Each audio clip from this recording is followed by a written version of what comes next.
마태복음 21장 18절에서 22절의 말씀으로 말라버린 무화과 나무와 믿음이라는 제목으로 잠시 말씀의 은혜를 나누고 우리가 기도하기 원합니다. 오늘 본문에 보면 예수님께서 무화과 나무를 저주하는 그런 내용이 나옵니다. 자, 그럼 어떻게 하셨을까? 본문 18절과 19절을 우리가 읽어봐야겠습니다. 우리 다 함께 성경과 화면을 통하여 읽어보겠습니다. 이른 아침에 성으로 들어오실 때 시장하신지라 길가에서 한 무화과 나무를 보시고 그리로 가사 잎사귀 밖에 아무것도 찾지 못하시고 나무에게 이르시되 이제부터 영원토록 내가 열매를 맺지 못하리라 하시니 무화과 나무가 곧 마른지라. 예수님이 무화과 나무를 저주하고 있는 그런 모습을 보게 됩니다. 그런데 예수님이 무화과 나무를 저주하는 이 시점이 굉장히 중요한데 무화과 나무가 열매를 맺은 시점이 아니라는 거죠. 즉 무화과 나무가 열매를 맺는 여름이나 가을이 아닙니다. 무화과 나무가 열매를 맺어야 할 시기인데도 불구하고 만약에 열매를 맺지 않았으면 무화과 나무를 저주할 수도 있죠. 그러나 열매를 맺힌 시기가 아닌데도 불구하고 예수님은 무화과 나무를 저주하고 있는 것을 보게 됩니다. 제가 8월 달에 휴가를 가게 되면 늘 우리 처갓집인 완도로 가게 되는데 완도로 내려가는 그 길에 영암을 지나갈 때 그 영암 지역은 무화과 나무가 특산품이라 항상 가는 길마다 여기저기에서 무화과 열매, 무화과 또한 잼을 판매하는 것을 보게 됩니다. 그 시기가 바로 8월입니다. 그렇습니다. 무화과 열매가 맺어지는 시기가 지금 이 시기가 아닙니다. 지금 이 시기는 언제냐? 예수님이 무화과를 저주한 이 시기는 6월절 며칠 전입니다. 6월절이라는 것은 바로 오늘날에 지금 예배드리는 바로 이 시점입니다. 즉 양력 3월 말에서 4월 초 이 시기에 예수님은 지금 예루살렘에 계시고 있다는 거죠. 그렇다면 무화과 나무가 도저히 열매를 맺힐 수가 없는 때입니다. 무화과 나무는 3월 달에 잎사귀가 이제 나오기 시작하여 6월부터 열매를 맺히게 되는데 3월 말에서 4월 초니까 잎사귀만 있는 이때에 열매를 찾는다는 것은 말도 안 되는 거죠. 상식적이지 않은 것을 보게 됩니다. 그런데 예수님은 그 나무에서 무화과 나무에서 열매를 찾게 되고 열매가 없는 것을 보고 저주하고 있는 것을 보게 되는 것이죠. 예수님이 왜 이렇게 하셨을까? 예수님이 몰라서 그러셨을까? 그렇지가 않습니다. 만약에 예수님이 정말로 몰랐다면 그 예수님을 우리가 믿을 필요도 없고 그 예수를 의지할 필요도 없고 그 예수 그리스도의 이름에 힘도 없고 능력도 없고 소망도 없습니다. 예수님이 이렇게 하신 이유는 분명한 이유가 있습니다. 분명한 뜻이 있다는 거죠. 예수님은 여러 가지 많은 기적과 이사를 표적을 보이셨습니다. 마태, 마가, 누가, 요한복음에 여러 가지 많은 기적을 보이셨습니다. 제가 계산하기에는 저는 한 40가지의 기적으로 저는 계산을 했는데 어떤 분들은 50가지 또 어떤 분들은 35가지 여러 분들이 있지만 분명한 것은 예수님은 수많은 기적을 일으키셨다는 거죠. 그런데 그 기사와 이적 가운데 유일하게 파괴적이고 부정적이고 저주하신 것은 딱 오늘 본문에 이 하나밖에 없습니다. 예수님의 기적의 특징은 항상 궁혈과 불쌍함으로 생명을 살리는 기적이었거든요. 근데 유일하게 이 기적만큼은 살리는 기적이 아니라 죽이시는 기적을 보이게 된 것입니다. 그러다 보니까 오해하는 부분이 있습니다. 오늘 본문을 읽고 오늘 본문을 묵상하면서 그렇구나. 무화과 나무에 열매가 없는 것을 보시고 예수님이 무화과 나무를 저주하신 것처럼 우리 성도도 신앙생활에 열매가 없으면 심판에 이른다는 뜻이겠구나. 그래서 우리의 성도의 신앙생활에 우리가 열매를 많이 맺히도록 노력을 해야 된다. 열매를 맺혀야 한다고 우리가 해석하게 된다는 거죠. 그것은 분명히 잘못된 것입니다. 열매 때문에 하나님께서 심판하시는 메시지가 아니기 때문에 그렇습니다. 어떤 분들은 이것을 가지고 그래서 더 열심히 섬기세요. 더 열심히 드리세요. 더 열심히 시간을 내세요. 열매를 보이세요. 왜? 열매는 보이는 거니까 많이 보여야 하나님의 심판을 받지 않습니다. 지금부터 열심히 보일 수 있도록 여러분들 열매를 맺으세요. 이렇게 권면하는 것을 보게 되지만 그것은 인본주의적인 인간적인 관점이라는 것이죠. 항상 강조하듯이 성경은 나의 관점이 아니라 하나님의 관점, 성령의 관점으로 우리가 하나님의 말씀 묵상하고 해석해야 되는 겁니다. 그렇다면 예수님은 왜 그렇게 하셨을까? 그 의미를 알기 위해서는 결국 성경을 봐야 됩니다. 예수님의 말씀을 해석할 때 세상적인 유인의 말을 끄집어 와서는 안 되는 거예요. 그것을 통하여 어찌 비진리의 말을 가지고 진리인 예수 그리스도의 말씀을 해석할 수가 있습니까? 적용할 수 있습니까? 잘못된 방식이죠. 세상의 애화로 말미암아 성경의 말씀의 진리를 비출 수가 없습니다. 그것을 잘못하면 하나님의 말씀이 왜곡이 일어나기 때문에 그렇습니다. 하나님의 말씀은 하나님의 말씀으로 봐야 됩니다. 하나님의 말씀은 하나님의 말씀으로 조명해야 됩니다. 하나님의 말씀은 하나님의 말씀으로 말미암아 적용해야 한다는 것이죠. 자, 그러면 오늘 성경을 통하여 왜 예수님은 무화과 나무를 저주하셨는지 그 배경을 먼저 살펴봐야 됩니다. 먼저 알아야 될 것은 아까 말씀드린 것처럼 예수님이 이 시점에서 무화과 나무의 상태를 몰랐겠는가? 그렇지 않다라는 거죠. 분명히 무화과 나무의 열매가 시기가 아닌 것을 예수님이 알고 계셨다는 겁니다. 또 강조하지만 예수님이 무화과 나무를 저주하신 이 시기는 무화과 나무 잎이 나기 시작하는 열매를 맺을 시점이 아닙니다. 당연히 예수님도 알고 계셨고 예수님과 함께하고 있는 제자들도 알고 있었고 그 주변의 사람들 유대인들도 다 알고 있는 사실이라는 것이죠. 만약 알고서도 무화과 나무를 저주했다면 괜히 죄 없는 나무에다가 예수님이 시장하신 것을 화풀이하는 그러한 성질만 부리는 예수님 외에 불과한 것을 우리가 알게 됩니다. 실제로 이 사건을 동일하게 기록하고 있는 마가복음 11장에 보면 더 자세하게 오늘 본문의 상황을 설명하고 있습니다. 우리 마가복음 11장 13절인데요. 우리 다 함께 읽어보겠습니다. 멀리서 잎사귀 있는 한 무화과 나무를 보시고 혹 그 나무에 무엇이 있을까 하여 가셨더니 가서 보신즉 잎사귀 외에 아무것도 없더라. 이는 무화과의 때가 아님이라. 보세요. 마태복음의 이 부분만 보게 되면 오해할 수가 있습니다. 그러나 마가복음의 동일한 기록에 보면 분명히 나오잖아요. 보신즉 잎사귀 외에 아무것도 없더라. 당연하죠. 시기가 3월 말 4월 초니까. 이는 무화과의 때가 아님이라. 분명히 말하잖아요. 무화과의 때가 아닙니다. 열매를 맺을 때가 아님을. 당시 모든 사람들은 상식적으로 알고 있는 상황이라는 겁니다. 다시 강조하고 있습니다. 때가 아닙니다. 그런데 예수님이 저주하셨다는 것이죠. 그러면 분명한 목적이 있는 겁니다. 이유가 있는 거예요. 왜 그랬겠습니까? 예수님이 하고자 하는 기사와 이적과 표적의 이유가 뭡니까? 기적을 일으킨 이유가 뭐예요? 치료하신 이유가 뭡니까? 또한 모든 것에 자연에 있는 섭리를 바꾸신 이유가 뭡니까? 그것은 하나님의 사랑, 하나님이 어떻게 인도하시는지, 하나님의 역사하심을 알고자 하는, 즉 복음을 증거하기 위하여 하나님은 이사와 기적과 표적을 보이신 것을 보게 되죠. 그것을 통하여 잘 먹고 잘 살라는 의미가 먼저가 아니라 그것을 통하여 하나님을 발견하고 예수로 그리스도로 고백을 하고 하나님께 내 영 맡기는 믿음이 먼저인 것을 우리가 알게 됩니다. 즉 영혼이 잘 되는 것이 먼저인 것을 깨닫게 되는 것이죠. 일반적으로 무화과 나무는 성경에서 특별히 이스라엘 백성에 있어서는 상징의 나무입니다. 성경에 이스라엘 백성을 상징하는 나무가 두 나무가 있습니다. 하나는 무화과 나무요, 또 하나는 포도나무가 됩니다. 특별히 무화과 나무는 구약 성경에 많이 비유가 되고 또한 그 시편에도 많이 비유가 되고 있지만 특별히 이 포도나무는 예수님이 많이 비유를 하시게 되죠. 먼저 구약에는 호세아 9장 10절에 이렇게 말씀합니다. 제가 읽어드리면 옛적에 내가 이스라엘 만나기를 광야에서 포도를 만난 같이 하였으며 너희 열조 보기를 무화과 나무에서 처음 맺힌 첫 열매는 공같이 하였거늘 저희가 바알볼에 가서 부끄러운 부사에게 몸을 드림으로 저희의 사랑하는 우상같이 가증하여 줬도다. 너희 열조 보기를 무화과 나무에 처음 맺힌 열매로 보았다. 즉 이스라엘 백성들을 무화과 나무의 열매와 무화과 나무로서 비유하고 있는 것을 보게 됩니다. 예수님은 포도나무를 많이 비유하셨죠. 요한복음 15장 5절입니다. 자, 이 말씀 중요하니까 다 함께 읽어보겠습니다. 시작. 나는 포도나무요 너희는 가지니 저가 내 안에 내가 저 안에 있으면 이 사람은 과실을 많이 맺나니 나를 떠나서 너희가 아무것도 할 수 없음이라. 예수님의 포도나무 비유를 통하여 포도나무를 이스라엘 백성들 각 개개인의 한 사람 한 사람 성도로 비유하고 있습니다. 그 가지로 비유하고 있죠. 즉 개인 한 사람 한 사람의 신앙생활의 영적 생활을 의미하게 됩니다. 그러나 본문에서 이 무화과 나무는 특정 개인과 연결해 말씀하신 것이 아니라 이스라엘의 전체적인 것을 먼저 말씀하시고 그 전체적인 말씀을 통하여 개인적인 신앙을 말씀하고 있게 되는 겁니다. 그래서 말씀하시기를 포도나무의 비유에 통해 알 수 있는 것처럼 열매가 중심이 아니라 과연 그 상태, 나무의 상태에 집중하고 있다는 거죠. 왜? 열매란 내가 맺힐 수 있는 것이 아니기 때문에 그렇습니다. 내가 열매를 맺혀야지. 내가 섬겨야지. 내가 헌신해야지. 내가 실비조 드려야지. 내가 헌금해야지. 내가 시간을 내야지. 내가 기도해야지. 내가 할 수가 있는 것이 아닙니다. 성경에 분명히 말하잖아요. 너희가 내 안에 내가 저 안에 있으면 또한 말씀하죠. 나를 떠나서는 너희가 아무것도 할 수 없음이라. 예수 그리스도라는 포도나무에 우리는 붙어 있기만 하면 열매가 맺혀지는 겁니다.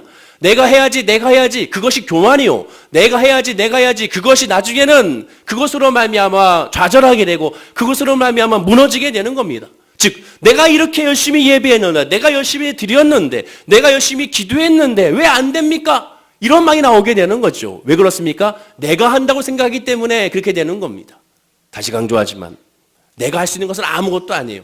예수를 떠나서는 아무것도 할 수 없는 것처럼 붙어 있느냐 붙어 있지 않느냐, 즉 우리의 가지의 상태가 포도나무에 붙어 있느냐 다른 나무에 붙어 있느냐, 아예 붙어 있지 않고 떨어져 있느냐, 붙어 있다고 착각하고 있느냐, 이것이 중요하다는 거죠. 즉 다른 말로 영적 상태가 중요하다는 겁니다. 그 나무의 상태가 중요하다는 것이죠. 오늘 본문도 마찬가지입니다. 무화과나무의 열매를 통하여 예수님이 저주하는 것, 그것이 단순한 모습이 아니라 그것을 통하여 하나님께서 메시지 강조하고 있는 그 무화과나무의 영적인 상태, 무화과나무의 상태를 통하여 예수님은 저주하셨다는 거죠. 열매가 아닙니다. 그러면 그 영적 상태가 무엇일까? 어떻게 알 수 있을까요? 역시 하나님의 말씀은 하나님의 말씀으로 봐야죠. 이 말씀이 있기까지 그 앞과 그 후에 있는 내용들을 살펴봐야죠. 그러면 분명하게 알 수가 있습니다. 마태복음 21장 10절에 윗부분에 이런 말씀이 있습니다. 우리 다 함께 화면과 함께 읽어볼까요? 자, 시작. 예수께서 예루살렘에 들어가시니 온 성이 소동하여 이르되 이는 누구냐 하거늘. 예수님께서 21장에 보면 예수님께서 나귀를 타고 입성하시게 됩니다. 그리고 나서 어디를 가셨느냐? 제일 먼저 가신 곳은 예루살렘의 성전에 들어가시게 되죠. 그것이 12절입니다. 역시 읽어볼까요? 자, 시작. 예수께서 성전에 들어가사 성전 안에서 매매하는 모든 사람들 내쫓으시며 돈 바꾸는 사람들의 상과 비둘기 파는 사람들의 의자를 둘러 엎으시고.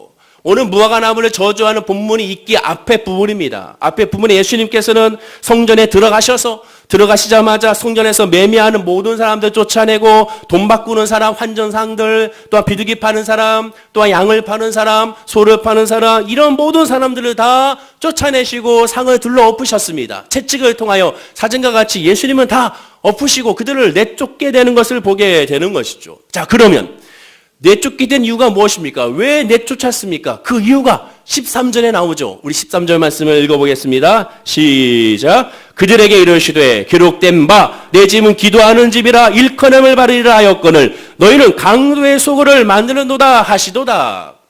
여기 분명히 말하죠. 예수님께서 쫓아내시면서 하신 말씀이 내 집은 기도하는 집이다. 성전은 기도하는 집이야. 성전은 장사하는 데가 아니야. 성전은 사업하는 데가 아니야. 성전은 인간들끼리 교제하는 것이 먼저가 아니야. 성전은 하나님을께 예배하고 기도하는 집이야 라고 예수님 말씀하시면서 그들을 쫓아내고 있게 되는 겁니다. 그리고 나서 예수님 무화과나무를 저주하셨다는 거죠. 그때 무슨 뜻이 됩니까? 성전을 깨끗이 정화하시고 그들을 쫓아내신 것과 동시에 무화과나무를 저주한 사건은 따로따로가 아니라 연결되어 있는 사건이라는 겁니다. 같은 기록인 마가복음 11장에 보면 12절에서 25절까지 오늘 본문에 있는 기록을 이 마가복음에서 마가는 또한 다른 관점에서 그것을 적용해서 적어놨습니다. 자, 거기에 보면 역시 똑같은 관점입니다. 마가복음 11장 12절과 13절인데요. 역시 한번 읽어볼까요?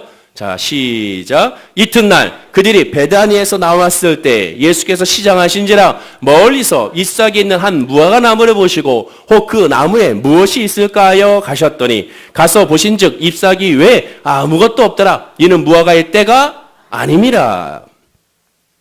그리고 14절에, 자, 14절 읽어보겠습니다. 시작. 예수께서 나무에게 말씀하여 이르시되 이제부터 영원토록 사람이 내게서 열매를 따먹지 못하게 해라 하시니 제자들이 이를 듣더라.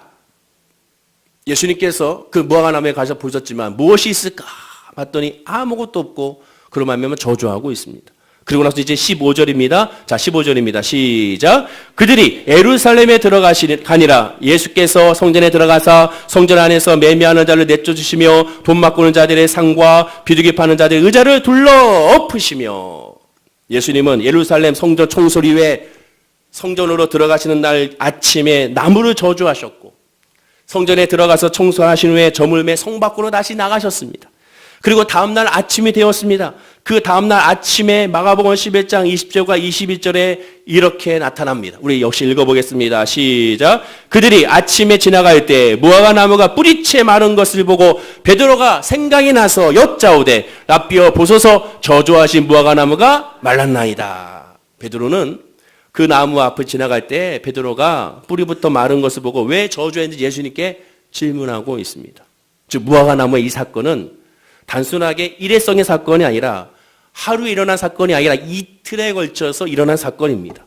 무화과나무의 저주는 이틀에 걸쳐서 진행되는 동안 그 사이에, 즉 아침에 무화과나무를 저주하시고 들어가셨다가 그 다음에 성전을 깨끗하게 정화하시고 또 나오시면서 그 이미 저주를 받은 그 무화과나무를 다시 확인하시고 그 다음에 그 다음날 아침에 또다시 베드로가 그것을 질문하고 있는 것을 보게 됩니다. 자, 그렇다면 어떤 결론이 이르게 되는가?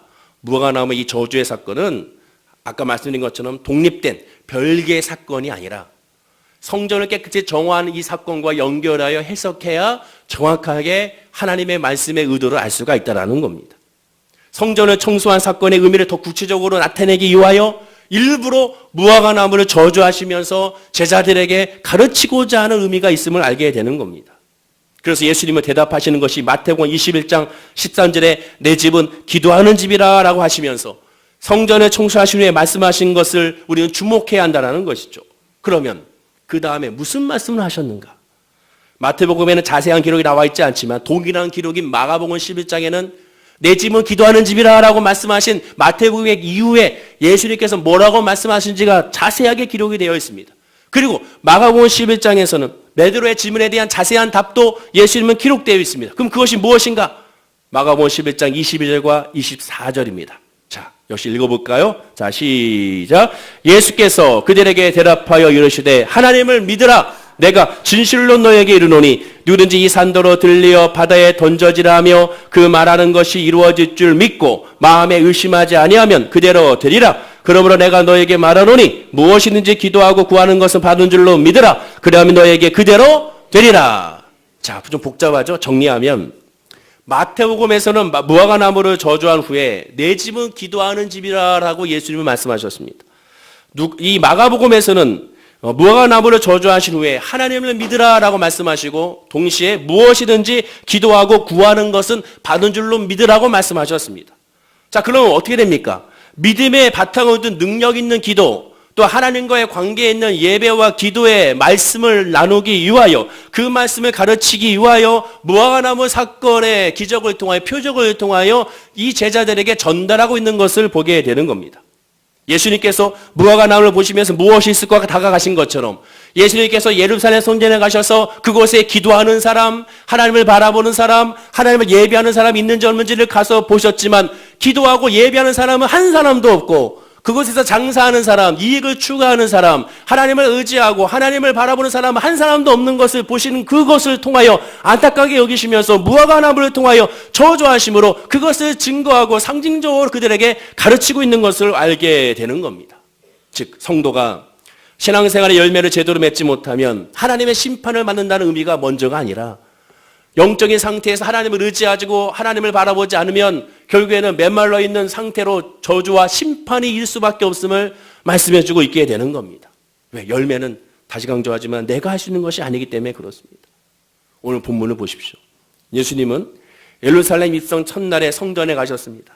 성전에 가서 보니 만민이 기도하는 집인데 그곳에서 온갖 사람들이 장사하고 있고 밤새도록 그곳에 똥과 오줌과 가축들의 또한 깃털과 여러 것으로 가득 차 있는 것을 보게 됩니다.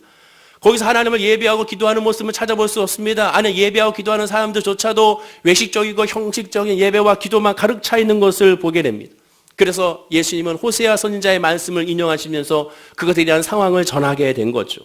그리고 예수님은 둘째 날 아침에 무화과나무를 다시 보자 열매 없는 성전 예배, 열매 없는 제사 예배, 하나님을 의지하고 하나님을 바라보지 않는 그들의 종교적인 행위를 비유하기 위하여 적합한 상징물로서 무화과나무를 저주하시는 것을 통하여 그들에게 다시 가르치고 있는 것을 보게 되는 겁니다.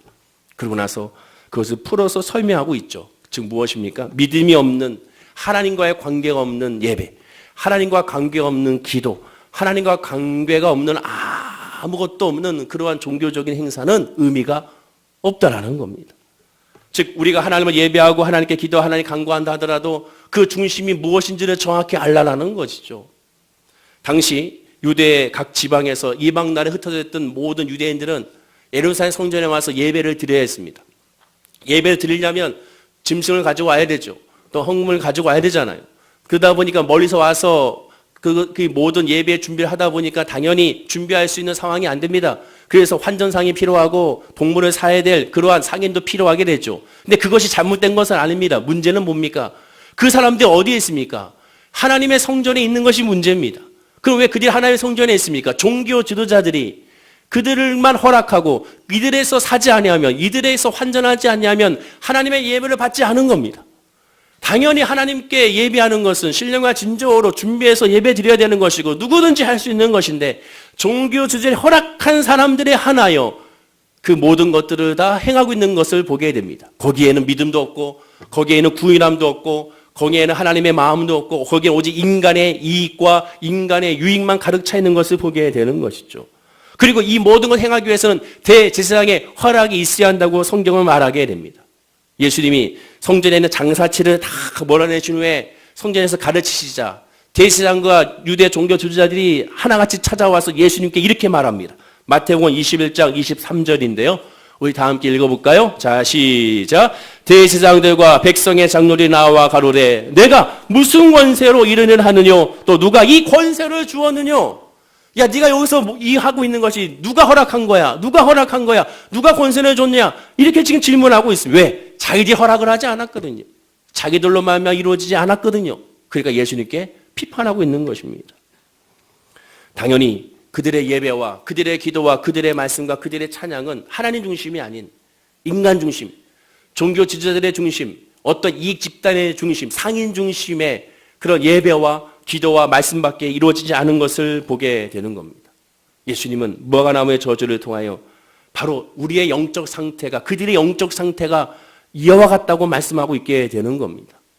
마태복음 24장 1절과 2절에 예수님은 마침내 이렇게 말씀하죠. 역시 다 함께 읽어보겠습니다. 시작. 예수께서 성전에서 나와 가실 때 제자들이 성전 건물들을 가리켜 보이려고 나오니 대답하여 이르시되 너희가 이 모든 것을 보지 못하느냐? 내가 진실로 너에게 이르노니 돌 하나도 돌 위에 남지 않고 다 무너뜨려지리라.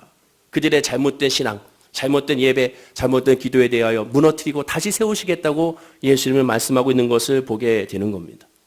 당시 유대인들과 종교 지도자들은 형식만 갖추면, 외형적인 모습만 갖추면 하나님께서 받으신다고 착각했습니다. 그러나 하나님은 말씀하죠. 마음의 중심을 보신다고. 그 중심이 무엇인지가 중요합니다. 그 중심에 무엇이 자리 잡고 있는지가 중요하죠. 그것에 따라서 하나님은 은혜를 주시고, 그것에 따라서 응답을 주시고, 그것에 따라 하나님은 치료를 주시고, 그것에 따라 하나님께서 인도하신다는 것을 우리가 알 수가 있게 되는 겁니다. 이들이 예배를 안 드리는 것이 아닙니다. 성전에서 벗어난 것이 아니에요.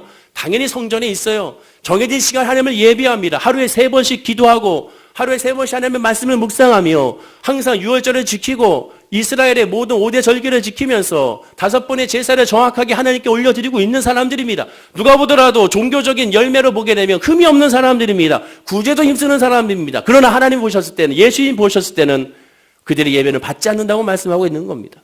그들의 영은 말라가고 있음을 그들이 깨닫지 못하게 되고 있다라는 것이죠. 호세아 선지자가 말하는 것처럼 그들의 예배의 형태는 돈의 예배가 됐습니다. 하나님을 부르짖고 간구하고 있지만 그러나 만몬신, 즉 물질의 신에 늘 의지하고 그 신만 바라고 있는 그들의 모습을 발견할 수가 있게 되는 겁니다. 예수님은 바로 그것을 지적하고 있는 겁니다. 그것에 대하여 말씀하고 있는 겁니다. 오늘날도 마찬가지입니다. 우리가 하나님을 얼만큼 바라보고 얼만큼 예배하고 있는가? 내가 과연 얼만큼 하나님을 찬양하고 얼만큼 하나님께 집중하고 있는가? 정말 예수가 필요한가? 정말 하나님의 말씀이 필요한가? 그 말씀에 귀 기울이기를 원하는가?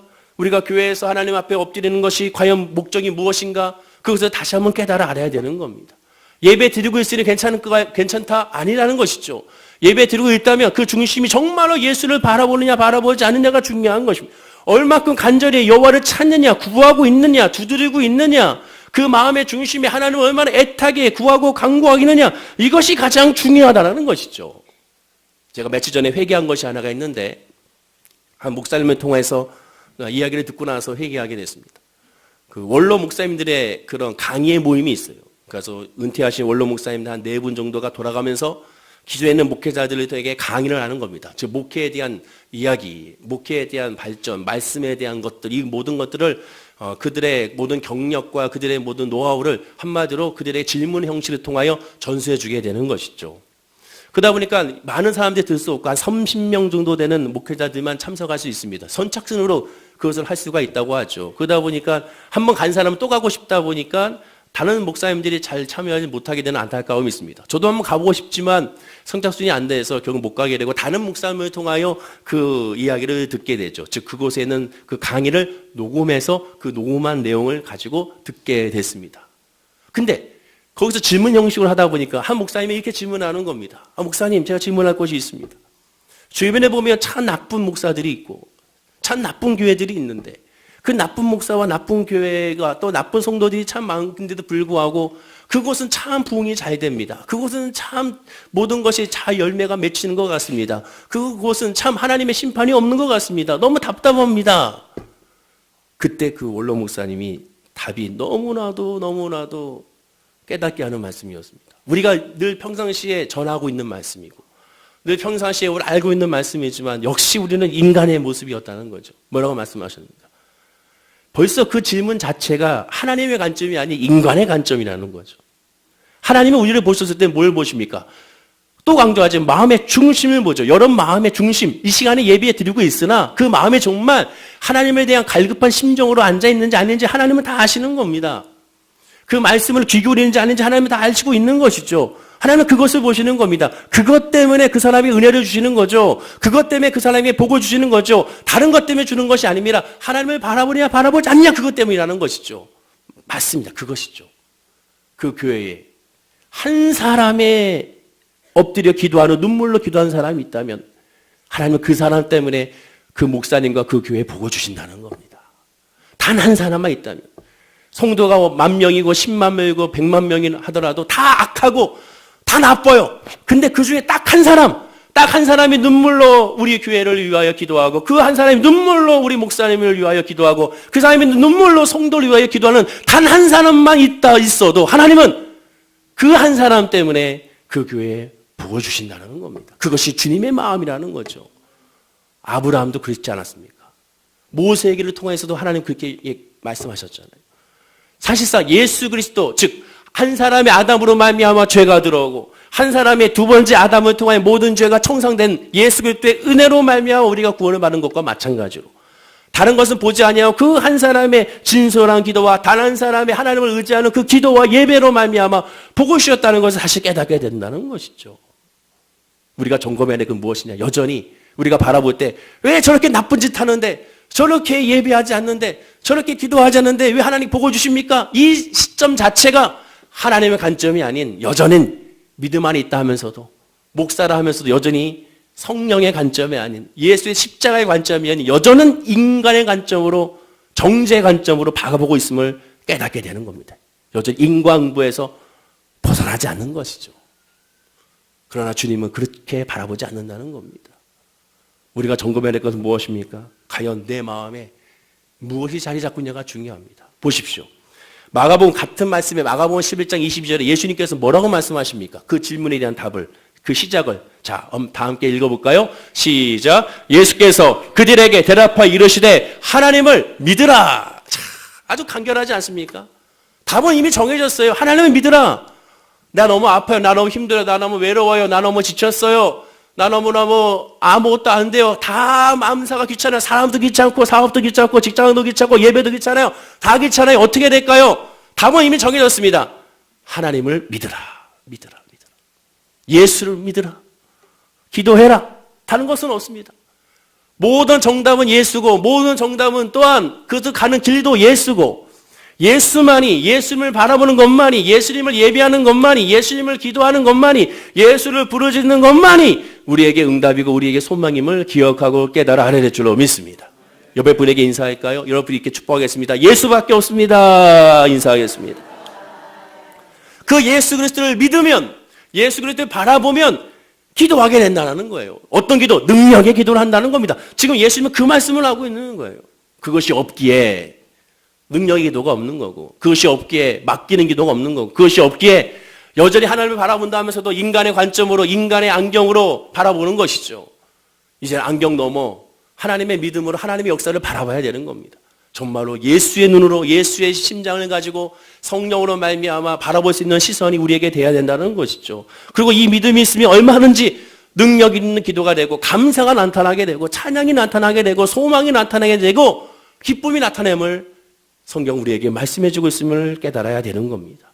예수님 이어서 말씀합니다. 마가복음 11장 25절입니다. 다 함께 읽어보겠습니다. 서서 기도할 때 아무에게나 혐의가 있거든 용서하라. 그리하여 하늘에 계신 너희 아버지께서도 너희 허물을 사하여 주시리라 하시라. 즉 이웃을 사랑하고 용서하는 것도 하나님을 믿으라로 출발한 겁니다. 믿으라에서 출발하여 사랑이 되는 것이죠. 사랑하기 때문에 믿는 것이 아닙니다. 복을 바라기 때문에 믿는 것이 아니에요. 기적이 일어나기 때문에 믿는 것이 아닙니다. 믿기 때문에 기적이 일어나는 거고, 믿기 때문에 열매가 나타나는 거고, 믿기 때문에 하나님의 은혜로 평강과 자유를 누리게 되는 겁니다. 이 순서를 여러분 바뀌어서는 안 되는 거예요. 따라서 지금 이 시간에 우리가 한번 심각하게 기도해 봐야 될 것이 바로 그겁니다. 과연 나는 예수를 믿고 있는가? 정말 나는 과연 예수를 얼만큼 사모하고 있는가? 예수의 은혜를 얼만큼 사모하고 있는가? 저도 마찬가지로 저도 회개하는 마음으로 내가 얼만큼 우리 월계목회 성도님들을 위하여 기도할 때 정말 예수의 믿음을 얼만큼 바라보고 기도하고 있는가? 얼만큼 바라보고 기도하고 있는가? 단 한 사람의 기도 있으면 그 사람으로 말미암아 심판하지 않겠다는 하나님의 메시지가 우리가 늘 알지 않습니까? 그것이 하나님의 마음일진데 우리도 그 마음으로 하나님께 나아가는 저와 여러분들이 되어야 되는 것을 우리가 깨닫게 되는 겁니다. 결론적으로 무화과나무란 외식과 형식적인 종교 생활 가운데 하나님을 의지하지 않냐고 자기를 의지하고 있고 자기들의 유익을 구하고 있는 그들을 향한 비판이 바로 그들에 대한 정죄가 그들에 대한 깨달음이 무화과나무의 저주를 통하여 우리에게 말씀해주고 있게 되는 겁니다. 더 간단하게 말하면 말라버린 무화과나무가 나와 같다는 것을 깨달으라는 겁니다. 나의 예배가 혹시 말라 비틀어져 있지 않은지, 나의 기도가 말라버리지는 않았는지, 나의 찬양이 말라버리지 않았는지, 나의 봉사 헌신도 말라버리지 않았는지, 또한 나의 모든 것들이 역시 말라서 아무것도 없는 그냥 껍데기에 불과하지 않은지, 가라지에 불과하지 않는지를 우리 한번 깨달아 봐야 되는 겁니다. 저도 회개했습니다. 내가 잘못이 바라보고 여전히 믿음으로 바라본다면서도 복음으로 살아가자 하면서도 늘 깨어서 기도하자 하면서도 성령 안에 있다 하면서도 여전히 바라보는 시점은 인간의 감정에서 벗어나지 못하는구나. 역시 연약하구나. 그러니 더 주님을 의지해야겠구나라는 것을 다시 한번 깨닫게 되는 겁니다. 우리가 늘 예수를 바라보면서 예수를 의지하면서 주여 내가 말라지지 아니하도록 늘 성령의 담비가 촉촉히 적셔져서 늘 그로 말미암아 온유하게 하시고 늘 평안하게 하시고 이를 위하여 간절히 기도하는 애타게 기도하는 예수를 알지 못하는 것에 대한 궁휼함이 먼저 있는 나의 신앙과 나의 믿음과 우리 교회와 우리 성도가 되게 달라 기도하는 저와 여러분들이 되어야 될 줄로 믿습니다. 반드시 하나님을 바라고 믿음으로 기도하는 자는 응답이 있습니다. 어떠한 사업의 어려움, 어떠한 직장의 어려움, 어떠한 질병의 어려움, 가정의 어려움이 있다 하더라도 여러분 한번 점검해 보세요. 나는 과연 얼마나 기도했는가? 얼마나 주님의 은혜를 바라봤는가? 얼마나 하나님께 엎드렸는가? 얼마나 하나님을 의지했는가? 한번 생각해 보시오. 얼마나 의지했는가? 얼마나 바라봤는가? 얼마나 애타게 눈물로 주의 은혜를 구했는가? 하나님의 역사를 구했는가? 그리고 그것에 대해서 하나님 앞에 다시 한번 엎드리게 되면 주께서 외면치 아니하시고 저와 여러분에게 은혜와 은총으로 수많은 열매를 내가 맺혀지는 것이 아니라 하나님께서 나에게 맺어지게 하셔서 그 열매를 통하여 나는 내가 모르는 사이에 이렇게 벌써 열매가 맺혀졌네를 깨닫게 되는 역사가 임하게 될 줄로 믿습니다. 보세요. 벚꽃을 보세요. 밖에 나가 보세요. 지금 어느 순간에 벚꽃이 조금씩 피었어요. 깜짝 놀랐습니다. 불과 며칠만 해도 얘들 언제 피나 생각했거든요. 벌써 올라왔어요. 개나리는 벌써 만개했지 않습니까? 우리가 알지 못한 사이에 주변 사람이 집사님 얼굴이 너무 좋아졌어요. 집사님 너무 평안해. 집사님 너무 잘 되고 있어요. 권사님 아이고 왜 이렇게 기분이 좋으세요? 난 똑같은 것 같은데 작년 왜 이렇게 웃고 다니세요? 그런 말이 반드시 우리 주변에서 흘러 넘쳐나게 될 줄로 믿습니다. 마저 옆에 분에게 인사하겠습니다. 예수 안에서 잘 됩니다. 인사하겠습니다. 기도하겠습니다. 아버지 하나님 감사합니다. 믿음으로 주님을 바라보고 믿음으로 주님을 의지하게 하옵소서. 혹시 내가 메말라가고 있지 않은지를 점검하기 원합니다. 나의 믿음이 메말라 있지 않은지, 나의 기도가 메말라 있지 않은지, 분명히 예비하고 있고 기도하고 있고 헌신하고 있고 예물 드리고 있고 모든 걸 다 하고 있지만 그러나 그 마음의 중심에 하나님이 없지 않은지, 예수를 간절히 사모하고 있지 아니한지를 점검하고 깨닫게 하여 주시옵소서. 주님을 의지하고 주님을 바라보고 주님 옆에 엎드릴 수 있는 궁인한 믿음이 우리에게 있게 하여 주옵소서. 여호와는 나의 목자신 내가 부족함이 없다는 그 믿음의 고백이 그냥 문자적인 고백이 아니라 우리의 영의 고백이 되게 하여 주시고 간절한 고백이 되게 하여 주시고 또한 선포의 고백이 우리 성도님들에게 있게 하여 주시옵소서. 감사와 찬송을 주께 드리며 예수님의 이름으로 기도드립니다. 아멘. 우리 말씀을 기억하시고